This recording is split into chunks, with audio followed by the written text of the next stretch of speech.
JJP party कोई party नहीं, एक गिरोह है। इस गिरोह में शामिल होना जिंदगी की सबसे बड़ी भूल थी। जिस दिन इस पार्टी की टिकट ली और चुनाव लड़ा, वो दिन मेरे लिए काला दिन था। अब इस गलती को भगवान ही सुधारेंगे। पोता तो यो ओम प्रकाश चौटाला का ही है, मैं तो इसका बनावटी दादा था, क्योंकि मेरा इसने फ़ायदा उठाना था। मौसा बेटे की सेटिंग हो गई है। पहले मौसा ने प्रदेश को लूटा, अब वही लूट वाले विभाग बेटे के पास हैं। अब बेटा प्रदेश को लूट रहा है। उक्त शब्द नारनौल से जेजेपी विधायक रामकुमार गौतम ने एक पत्रकार वार्ता में कहे।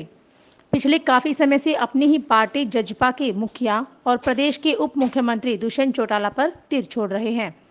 लॉकडाउन के बाद नारनौल विधायक पहली बार पत्रकारों से रूबरू हुए। उन्होंने बिना नाम लिए दुष्यंत चौटाला पर खूब प्रहार किए। उन्होंने कहा कि मैं मुख्यमंत्री से कहता हूं कि अगर ईमानदारी से सरकार चलानी है तो बेईमानों को नज़दीक मत लगने दो। ये लोग पूरे प्रदेश को लूट रहे हैं। पहले 5 साल मौसा ने जिस प्रकार से प्रदेश में लूट मचाई, मुख्यमंत्री के बाद सबसे बड़ा कद पिछली सरकार में उसका था। अब वही लूट वाले महकमे उसके बेटे के पास हैं और अब वह प्रदेश को लूट रहा है। हम तो मुख्यमंत्री बनाने वाले लोग हैं, हमें किसी मंत्री पद का लालच न रहा और न है। मैं तो इस गिरोह में बहुत गलत फंस गया हूँ। अब इस भूल को भगवान ही ठीक करेंगे। समय बहुत बलवान होता है। विधानसभा में मैं किसी पार्टी का विधायक बनकर नहीं बोलता, सिर्फ रामकुमार गौतम बनकर ही अपने हलके की आवाज़ को उठाता हूँ। एमएलए बनकर जिंदगी की सबसे बड़ी भूल कर दी।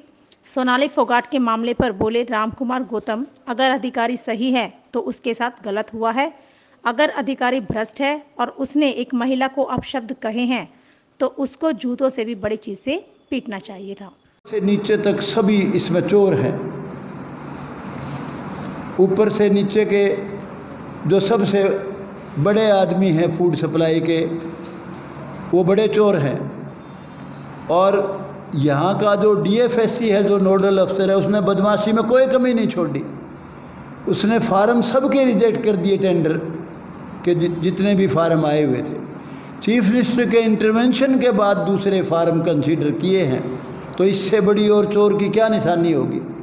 और ये नहीं कि वो अकेला है, ऊपर तक सिस्टम सारा जो बड़े से बड़े आदमी वो इसमें शामिल हैं।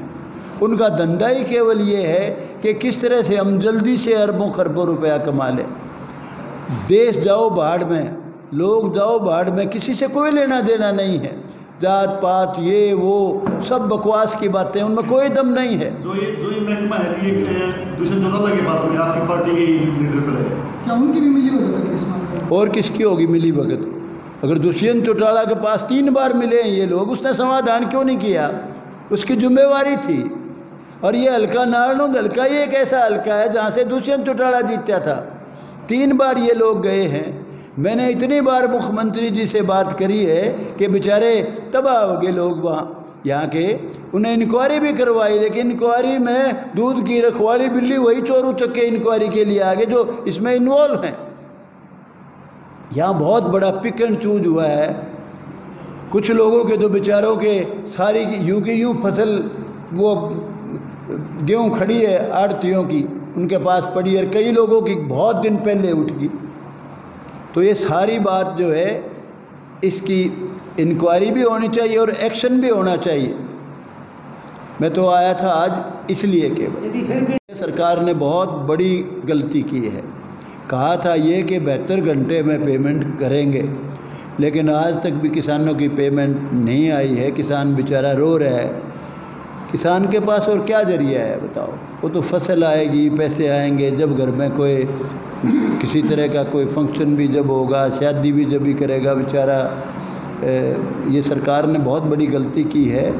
किसान को पेमेंट जल्दी से जल्दी देनी चाहिए थी। और अब भी अगर 24 घंटे में सारी पेमेंट कर दे तो भी चलो, देर आया दुरुस्त आया तो भी लोग ये समझ लेंगे, चलो भाई देरी सही, लेकिन फिर काम तो बन गया। जी, SIT बनी थी वो कुछ नहीं थी। That was आईवास। SIT जो बनी थी उसमें जो उसका जो हेड बनाया वो TC गुप्ता को बनाया। सारे हरियाणा में सारे जानते हैं TC गुप्ता किस नस्ल का आदमी है। 3 आदमियों के नाम दिए थे अपने अनिल विज ने। पहला नाम दिया था अशोक खेमका, जो कि बहुत डेड ऑनेस्ट अफसर है हरियाणा का। दूसरा नाम दिया था संजीव कौशल, जो बहुत ही कॉम्पिटेंट ऑफिसर है हरियाणा का। तीसरा नाम टीसी गुप्ता का था। मैं तो हैरान हूँ अनिल विज ने ये नाम दिया क्यों? अनिल विज का टीसी गुप्ता का नाम देने का क्या कारण था? मैं तो हैरान हूँ। और इसके बावजूद खट्टर साहब को मैं अभी तक की बात कह रहा हूँ भाई, कल क्या होगा मुझे कुछ नहीं पता है। अभी तक तो कोई जो बात है मेरे दिमाग में वही कहता हूँ। नहीं फिर भी जैसे उसने उसी आदमी का नाम छाट के क्यों दिया? गलत दिया, उसका नाम गलत दिया। मुख्यमंत्री जी से मैंने कहा था, मैं कहा ये इसका नाम आपने क्यों दिया? कहने लगा मैं राम कुमार गौतम कहाँ से छोड़ के लाऊं? मैं कहा ये तो दूध की रखवाली बिल्ली बना दी। मैंने कहा ये कहा उन्होंने। जी अब उस घोटाले का क्या होगा? उस पर घोटाला कुछ नहीं, रफा दफा होगा। घोटाले में बहुत लोग इन्वॉल्व हैं इसमें। घोटाला रफा दफा है, घोटाले में कुछ भी नहीं है। मैंने विधानसभा में सवाल उठाया था, मुख्यमंत्री जी से कहा था कि भाई एक तो आपने जो ये चोरों को दे रखे हैं ये ठेके नौकरी लगाने के, मैं कहीं इन चोरों से छीन लो ये, और डीसी रेट पे लगे जो भी लगे, और उसका कहीं ना कहीं कोई भविष्य हो। ये नहीं कि वैसे ही लग गया। अब मैंने उनकी भी आवाज़ उठाई थी जो 14 साल से बेचारे पब्लिक हेल्थ में लगे थे, जो पानी की ये टंकियां हैं इन पर काम कर रहे हैं। 14 साल बीत गए उनको। 2006 में लगे थे वो, और आज 14 साल बीत गए। मैंने उनकी आवाज़ भी उठाई थी। हमारे बालक हैं, मैं चाहता हूँ उनको उनका हक मिलना चाहिए। मैंने कहा था इनको पक्के कर दो बेचारों को, गरीब आदमी हैं। कब तक ये 14 साल हो गए, कब तक बेचारे मारे मारे फिरेंगे? ना तो मैं मंत्रिमंडल का कोई उम्मीदवार हूँ भाई, और जिस इस गिरोह में हूँ मैं,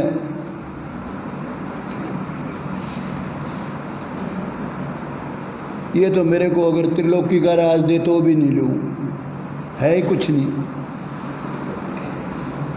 या जब आपको मंत्री बनाएंगे तो आप मंत्री नहीं बनोगे? बिल्कुल सवाल ही नहीं पैदा होता, ना कोई मंत्री की कोई बनानी है ना बननी है। नहीं फिर भी अरे मेरे जैसे को क्यों मंत्री बनाओगे बोले? ये तो ज़्यादातर तो ऐसी नस्ल के होते हैं जो अपना खाया पिया मौज उड़ाओ। तो एक को लिए तने बेरा ही नहीं अब तक है। कौन सा मौसा जी? उसका मुस्सार और छोरा, वो तो एक को लिए दादा के डरेगा फिर। मौसा कौन मौसा जी? तेरा वाला मालिक है, तेरा मालिक कराया करता, सारा माल सप्लाई ऊपर कराया करता। हाँ जी। ये भी इसकी जिम्मेवारी लग गई। अच्छा जी। सौदा सप्टा तो करानी है, ये है आपस में और के है।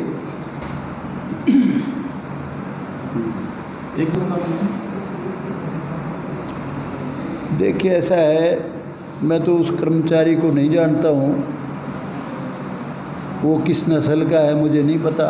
लेकिन अगर कर्मचारी बेईमान है, कोई भी हो, और वो गलत करता है तो उसका जूत नहीं साला कि और बड़ी चीज़ मारनी चाहिए। अगर महिला के साथ कोई गलत बात करता है, उस पर व्यंग कसता है और बेईमान भी है, तो ही मस्ट बी पनिश्ड। बताओ, वो मोसार बेटा तो मिल लिए, तो भाई ताकत का खेल है सारा। मैं तो आवाज़ ही उठा सकता हूँ, जो मुझे सही लगा उसको सही कहूँगा, जो गलत लगेगा मुझे गलत कहूँगा, और तो मैं क्या करूँगा? और मेरे हाथ में कुछ खेल चल रहा है। दूसरे के घर का मैंने क्या लेना भाई? मुझे तो, मैं जिस घर में गलती से आ गया उससे कोई लेना देना नहीं मेरा, और उनसे तो क्या है, वो तो भाई बिराना घर है, बिराना काम है उनका। अपनी अलग पार्टी है, वो क्या करेंगे, किसको बनाएंगे, किसको नहीं बनाएंगे, मेरा क्या वास्ता इन बातों से। भविष्य में अब मेरी कोई राजनीति करने की प्लानिंग नहीं है। मैं तो जब तक सांस है लोगों की आवाज़ उठाना चाहता हूँ हरियाणा में सबको सबका हक मिले, किसी का हक कोई छीने ना। बेईमान लोग, अगर खट्टर साहब सही मायनों में राज करना चाहते हैं बढ़िया, तो बेईमान लोगों से दूर रहना पड़ेगा।